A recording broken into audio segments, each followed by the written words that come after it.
Let's talk about our personal relationships with our writing, the power of self chosen archetypes, and how we can reframe our negative thoughts towards our own writing.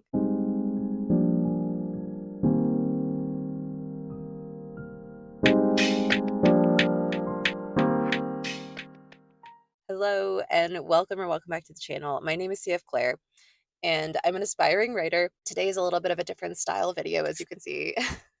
It's just a little bit of a sit down in the car. We're entering November, and there's a lot of goal setting challenges out there, especially in terms of trying to finish your first draft. This is more geared toward what I don't see talked about too often, which is having a goal is so great and it can be so motivating, but it can also lead to a lot of negative feelings towards yourself and your writing. And at the end of everything, whether you achieve your goal or not, you can have some very negative feelings towards the final product of whatever that first draft is. Speaking from personal experience, it is very easy to both fail or achieve a goal and still feel very poorly about your product and to struggle a lot during the process of it. That's not fun. That's not nice. We don't like that. So let's talk about some ways that we can keep a positive relationship with ourselves and reframe those negative thoughts. The first thing is our perspective. We're too close to the story and we're too in it. It's so hard to zoom out. There's a therapy technique that I wish I knew the name of, but the main idea is that you give your brain a name. And so you differentiate your brain and the thoughts that your brain has from you as a person. I'm not a therapist, but I really liked that idea. So instead of thinking things like, wow, this first draft is trash. I'm a terrible writer. If you name your brain Samantha or something, you can look at what you've done and you can hear those thoughts as, oh, wow, Samantha thinks this first draft is trash. Samantha thinks that I'm a terrible writer. And as you're hearing it with someone else's name attached to those thoughts, it can be a little bit easier to kind of jar yourself out of that and be like, oh, wow, fuck off, Samantha. What the hell's wrong with you?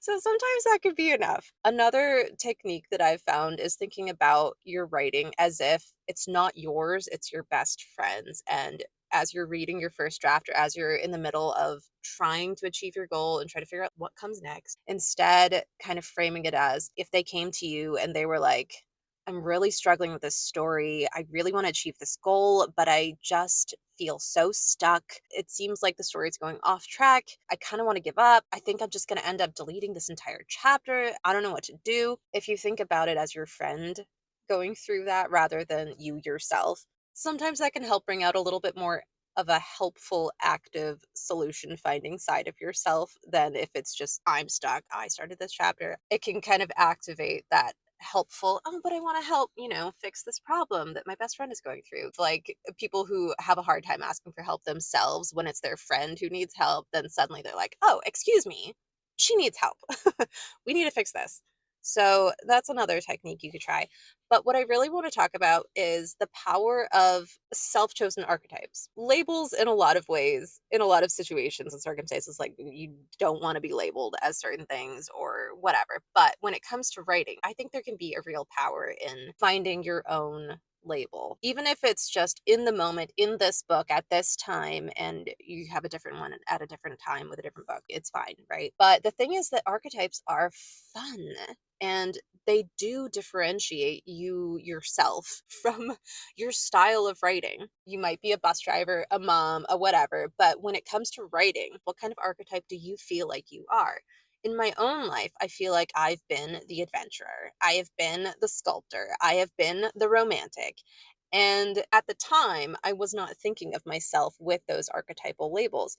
But as I look back, I can see that if I had thought of myself with those labels, I could have been a lot kinder to myself. Because when you're the adventurer and you've got just an idea of where you're starting and you don't know what's going to happen, but you just want to go and see what happens, a lot of times what happens is a lot of boring stuff. There's a lot of camping scenes. There's a lot of just walking in the woods. And as you're writing it, if you have in mind that you're the adventurer and you're excited to see what is the next thing that's happening, you can have a totally different mind frame from my experience, which was oh my God, how is every scene boring? I don't know what's going on. It's a much different perspective thinking of yourself as I'm the stay home mom who tries to spend her time, writing stories, and I have to cut all these chapters because they just didn't lead anywhere. Instead, no, you're the adventurer.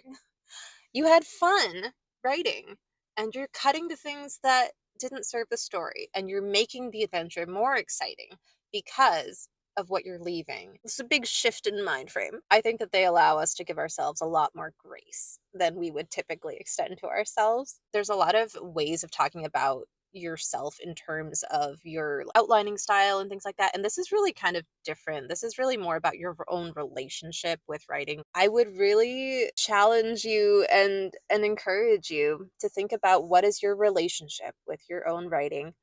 Is there an archetype that kind of represents that? And does it feel good to call yourself that archetype? And do you feel like that might help you maintain a positive relationship with your writing?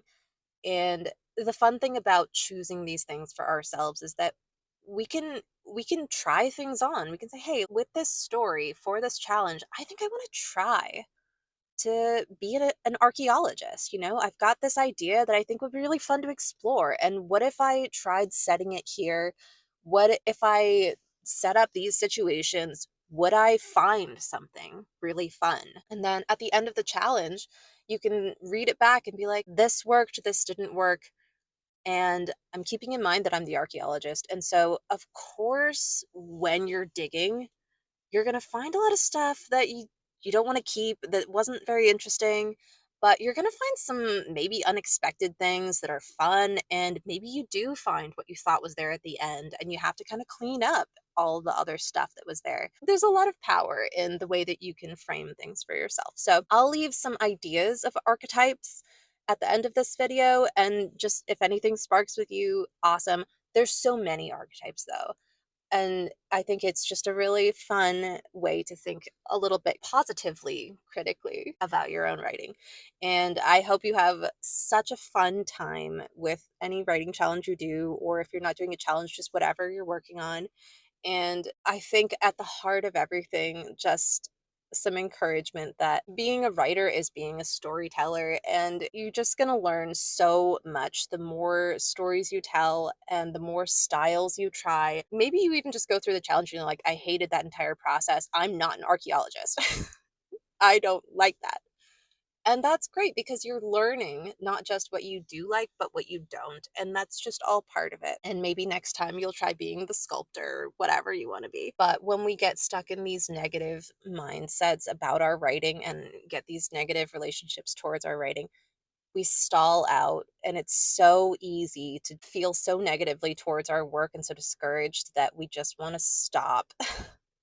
And then, of course, we stay there. We don't progress out of that because we don't allow ourselves to try new things, to accept that, you know what, my dialogue isn't that good. And maybe I do need to just work on it and maybe read a couple craft books or something, like whatever it is, as long as we can acknowledge that we are where we are and that that's okay, then we can think, okay, what can I do about this? What do I wish it would be? And what steps can I take to get there?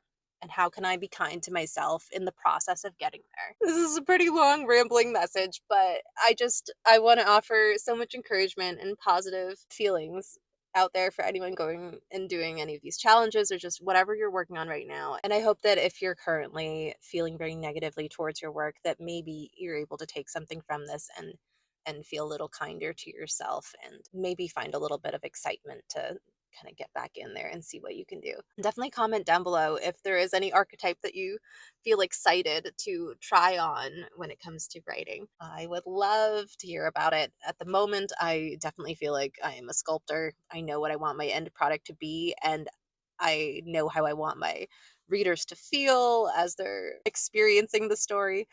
But that doesn't mean that I know what tools I need. It doesn't mean that I'm not taking off too much from the stone or whatever. It doesn't mean I don't need to start over with a new piece of stone sometimes. Thinking of myself as the sculptor is helping me with my own relationship towards my writing and helping me feel kinder and more patient with myself. Anyway, I hope that you have a great rest of your day. I hope your writing is going really well or is about to go really well, and I will see you in the next video.